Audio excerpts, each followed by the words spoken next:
A few days ago, there was a terrible incident at the Wuse axis of Abuja, a clash involving Shiites on procession and the police. 2 policemen were killed. 4 are still in critical condition. Several arrests have been made. The police have their side of the story, as do the Shiites. But there are specifics about this situation and historical backgrounds that need to be understood. And the Commissioner of Police for the FCT joins us in this special edition of Dateline Abuja to understand these dynamics. This is Dateline Abuja.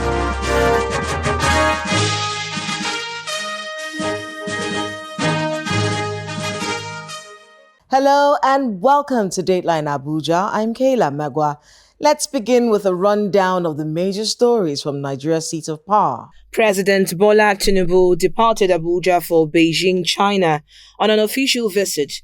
The president, who left the Nnamdi Azikiwe International Airport on the 29th of August, had a brief layover in the United Arab Emirates. In China, the president met with President Xi Jinping and held meetings with Chinese business leaders on the sidelines of the Forum on China-Africa Cooperation. President Tinubu was accompanied by senior government officials on the trip. And the First Lady of Nigeria, Senator Oluremi Tinubu, has called for collective action, including stricter laws and punishments for perpetrators of gender-based violence, rape and sexual abuse in Nigeria. She gave the charge at the opening ceremony of the Gender-Based Violence and Harmful Social Norms Summit, which took place in Abuja. I'm calling on the law enforcement agencies, the Inspector General of Police, the Attorney General of the Federation, the Chairman of the National Assembly, who is the Senate President, to appropriate and enforce stiffer laws and punishments for perpetrators of rape, sexual violence, and other forms of gender-based violence. No guilty party should be allowed to go free and start roaming the streets looking for the next victim. Meanwhile, the First Lady of Nigeria has also emphasized that a robust and efficient civil registration system is pivotal to national development and governance. She said this at the official launch of the Renewed Hope Initiative project to accelerate birth registration at the State House. The FCT Police Command has announced an attack by the proscribed Islamic Movement of Nigeria, popularly known as the Shiite group, on some personnel of the Nigeria Police Force attached to the FCT Command at the Wuse Junction by the traffic light, where 2 police personnel were killed, 3 left unconscious in the hospital, and 3 patrol vehicles set ablaze. A statement by the FCT Police Public Relations Officer, Josephine Ade, says the proscribed organization attacked the police checkpoint Unprovoked, wielding machetes, improvised explosive devices, and knives. The statement adds that while several arrests have been made, the FCT Commissioner of Police, Bennett Igwe, condemns the unprovoked attack on police officers as he promised to bring those involved to book. The situation has been brought under control and normalcy restored. Welcome back. Joining us this week on Dateline Abuja is the Commissioner of Police for the FCT, CP Ben Igwe, as we discuss the tragic police and Shiite clash that has sadly cost the police the lives of their personnel.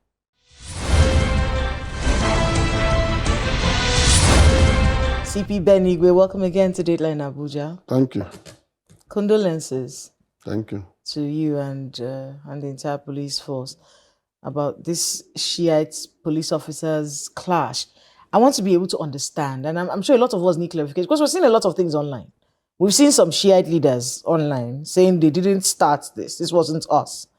But just so we can get from the investigations you've done so far, how did this happen? What happened exactly? What happened is that the proscribed group, the Islamic Movement of Nigeria, that has been proscribed, they willingly and deliberately decided to come out to FCT to attack the security agencies. Today, their leaders, they send their people today, 2 lawyers today. They send lawyers to your office today? Yes, to come and express condolences. Because they know what happened. They know we didn't attack them. What happened, what we learned now, in the course of this investigation, is that this group that came to attack us are having issue with the other group, another group within them. And they were asked, they have been telling the group that they don't want to work with security agencies, their duty is to attack them. So the other group said no. So they were having conference in Kano.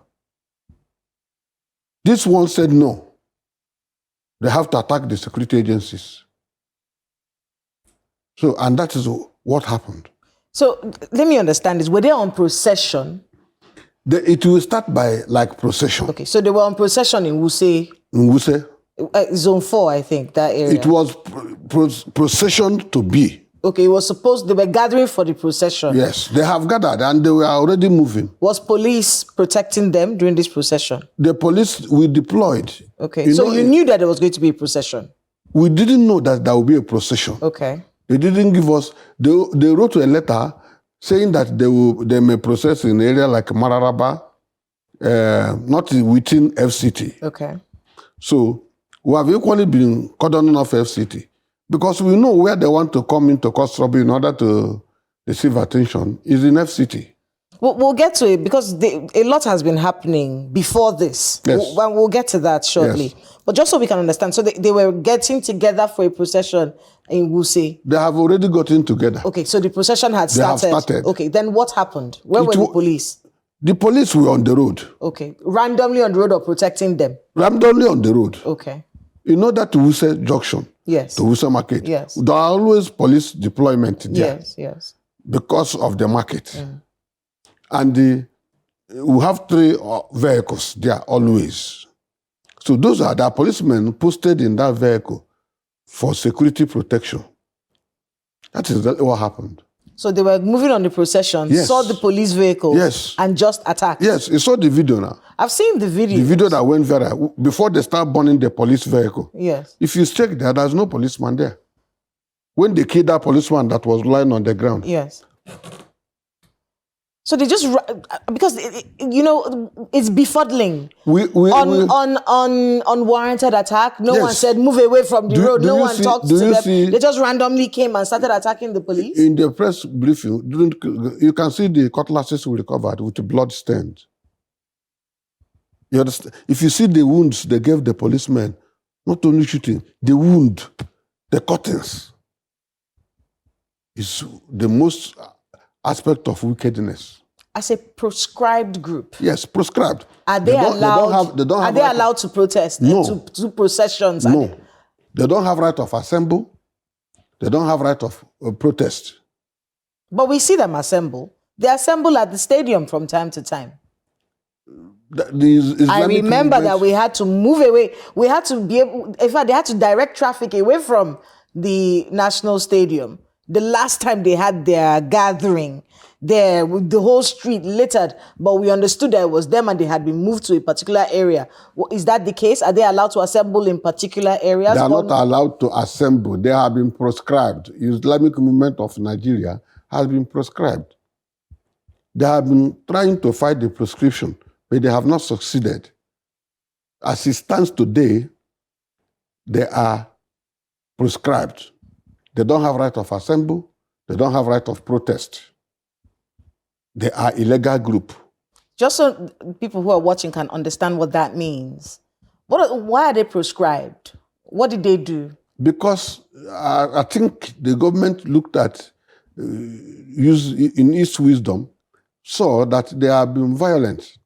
Last year when they came out, in Abuja too, by then I was not here, they equally killed policeman in Beggar Roundabout and collected the rifle. Last 2 or 3 years, they equally killed the deputy commissioner of police, the DC operations, UK Umar, who was the DC operations. They killed him.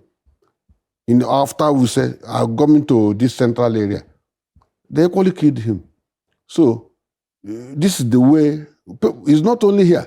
In Kaduna, that was why they cannot process in Kaduna, because the former governor took decisive action against them,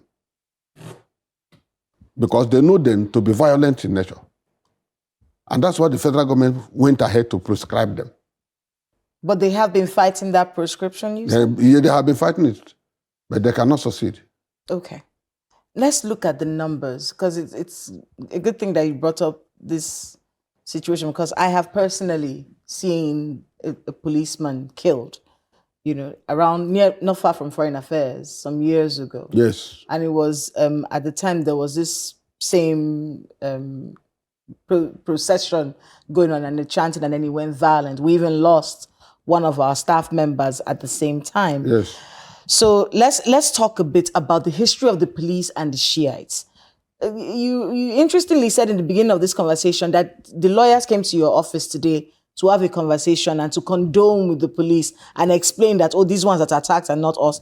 Talk to us a bit about the communication between the police and the heads of the Shiite movement. Is that an ongoing conversation? Have you met with them before? We have not met with them before. But they have been having cases in courts, in different courts. So their lawyers are known. They represent their clients.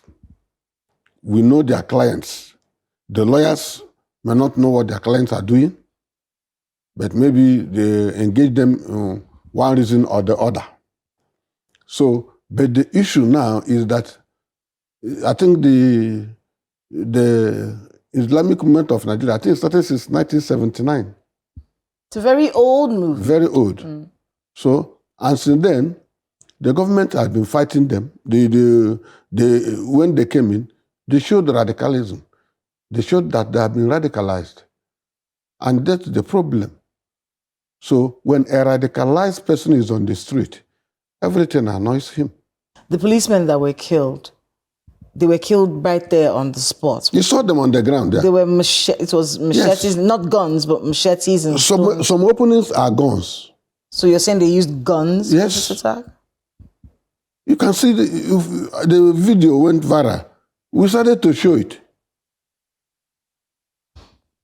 And I said the cutlasses we recovered. You can see blood stained.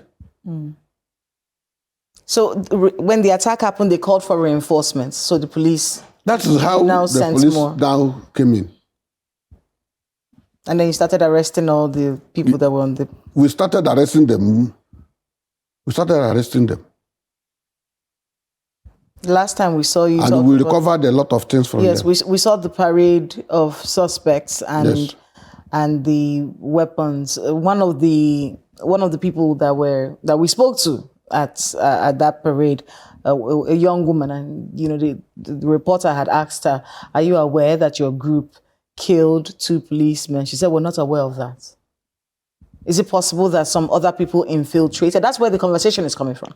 Some people feel like, look, they were infiltrated and these crimes were perpetrated while they were innocent processions. Anyway, where we on. recovered the blood-stained cutlasses, we are in their place.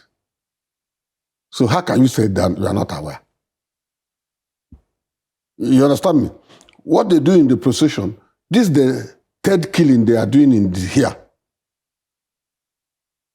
This is the 3rd one. So they will present, after discussion and radicalization, they will present the girls first. You don't know that the main wicked group are in between that does the destruction. So when you see them first with the flag and their girls, you feel they are innocent. But they have been indoctrinated, they have been radicalized. You speak to those ladies, they will tell you that they are members, and the thing that will come out of their mouth will shock you. They don't have any iota of remorse or regret, even to the government. I mean, another conversation that we really have to have is about the End Bad Governance protests and how many people are still in custody. And we'll get to that after this short break. Please stay with us on Dateline Abuja. We're speaking with CP Ben Igwe, and we have a lot more to discuss. We'll be right back. Welcome back. If you're just joining us, this is Dateline Abuja. We are joined today by the CP of the FCT, CP Ben Igwe. Thank you so much for making all the time to speak with us. Thank you so much. Let's talk a bit about the End Bad Governance protest, because many people have criticized the police generally for high-handedness. In the FCT, we saw you open tear gas at protesters when it came to the Eagle Square. And then, of course, there have been so many complaints. Everyone had been complaining about one thing or the other, about how the police handled it around the country. But in Abuja in particular, it did come across as though the police were being very high-handed with the protesters. Do you agree with this accusation? How can police be high-handedness? Thank God you said we use tear gas. You see, before the protests, we were served with a court order. And the court order said that if you are to protest in FCT, you should go to the Moshood Abiola National Stadium. I don't know whether you understand me. The court order was not done by me. It was an order of a court of competent jurisdiction. A senior advocate of Nigeria went to court to get such an order, even unknown to us. Our duty is to carry out the order. If you are protesting in another place that is not Moshood Abiola Stadium, you are going against contempt of court. You are taking yourself into contempt of court, because there's a competent court order that has not been vacated. Some of them who disobey that law, they ought to be inside the prison yard. I was just going to get there. How many people from the End Bad Governance protest are in your custody? I'm not the person investigating them. Okay. I'm not. Well, how many are in police custody? No, I may not say at all, because I'm not the person doing them. The ones even the ones we arrested, who we know that are miscreants, the following day they printed their banner. Journalists have been arrested. It was like a movie of a point of no return. It's like a movie of point of no return. I said, so even miscreants are journalists. What do they know what to write? What do they know what to say? It is them that came by themselves. I think it started quarreling there. When I asked, I said, they printed the picture with the big banner. Journalists arrested. So when they themselves discovered that the person is not a journalist, they didn't know how to retract themselves. That is, you can imagine the sense. You can imagine the sense. So what were you aiming to do? So everybody arrested is not a journalist. Because you are part and parcel of the protest. Because that is. And you want to protect the protesters. If people in the guise of committing crimes, they want to be able to cover themselves from prosecution by saying, "Oh, we are being persecuted. We're journalists," then that is a very serious situation. That is it. How was it in your assessment? How did we handle the End Bad Governance protest? How did the police? Because it was the police in the FCT that was looking at the protest from before it till after it till days, even till now. You still have checkpoints in all those places. We have checkpoints. So how would you assess? Because your people whom you are using are still sending threat messages. Now they said they will come out on 1st of October. They have been planning. To come out. Wait, let's take me back. They've written again? Yes. The protest, the End Bad Governance protest? Yes. Okay. Who wrote? They are your colleagues now. I don't know. My colleagues? They themselves are journalists. Are not the same people working together. Okay. Simply said our colleagues wrote. Wait, when did they write to the FCT police? They don't write to us. They do this their media broadcast. Okay. And said, call for this, call for that. If you watch, see that 2 weeks, we were put on toes. Because before they break, another broadcast will come out, showing where they want to do. You can see the other one that went to one lungu in Galadamawa, and said, I think they say I should not protest outside the Ego Square. I have protested. You see, didn't see that video? It's everywhere now. So, they are planning. We are equally watching them. But let them not think that because you want to protest, in FCT, you should know that you have not vacated the order of the court. The order of the court is still enforced until it is vacated. And they're looking at it from a legal perspective. If somebody is being charged to court or is suspected of a crime, he's not guilty yet. Why are you parading someone that you think? Who said they are guilty? The press people will be the first group of people who will say, don't mind the police. Maybe they have started giving fake news. But when you see what the person has done, you see what he is doing, you see the person, you judge by yourself. One of the persons I showcased yesterday, you saw him. You saw the one that is said is a naval officer who killed the son of the former chief of naval staff. We recovered the jeep from him. You saw him there. Yeah, we saw him. It was shocking to hear him talk. Yes. He said, I killed him. Yes. That's how he was talking. Yes. He said, I did it and I did it for the car. If you didn't hear him speak like that, and the car and the what we recovered, people will say police is just parading them for talking. He willingly spoke after we arrested him. I mean, it's been a busy few days in your office. It has been a very rough few days. So because you said some of the injuries on your officers were gunshot wounds. I'm still in shock about. Yes. Did you recover We are guns? suspecting our guns that they have been removing. Okay. Was one of the ones they used. What do you mean, your guns that they've been removed? Last year when they killed the policeman in Beggar and about, they removed his AK-47. Oh. The one they killed last 2 years or 3, they removed his rifle equally. So they are gradually arming themselves. Did you recover any of the guns among the things that you recovered from them? We have not recovered the guns. They are in different areas. It's a very shocking story. They are placed in Suleja area. We know it. They are placed in Nasarawa, Ruga Juli. We go there. The place they stay in FCT is in Karamajiji. Oh, you say you're raiding those places? We have raided those places now. You've already raided them? I have already raided them. We are going to other states. Ultimately, what would be the ultimate solution for you to this matter? What would be ideal for the police in this police and Shiite problem? Our duty is to prosecute. If the way they have been killing the police is not today, at least for them to kill a deputy commissioner of police, UK Oma, deputy commissioner of police operations of FCT,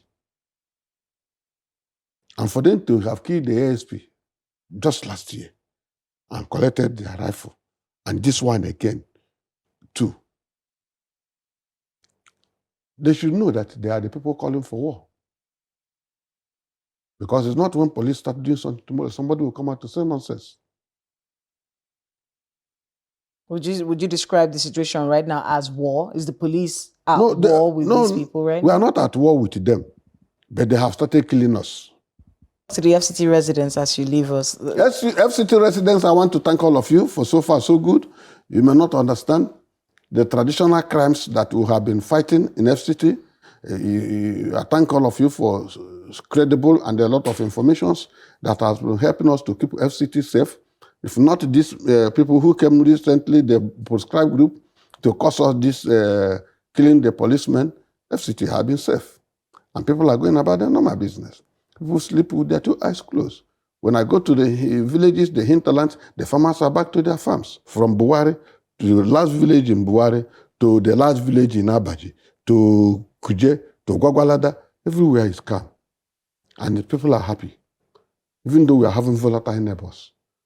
You can imagine the Shiites that came. Many of them are from different states. They came from Niger, many came from Nasarawa, Ruga Juli is in Nasarawa. Suleja is in Niger. You can see. We have seen others. We are arresting and in Taraba, in Bauchi. You can see from where they come. Thank you so much. We are here. CP Benigwe, for being with us on Dateline Abuja. Good luck with all the work you have ahead of you. Thank you so much. Thank you so much.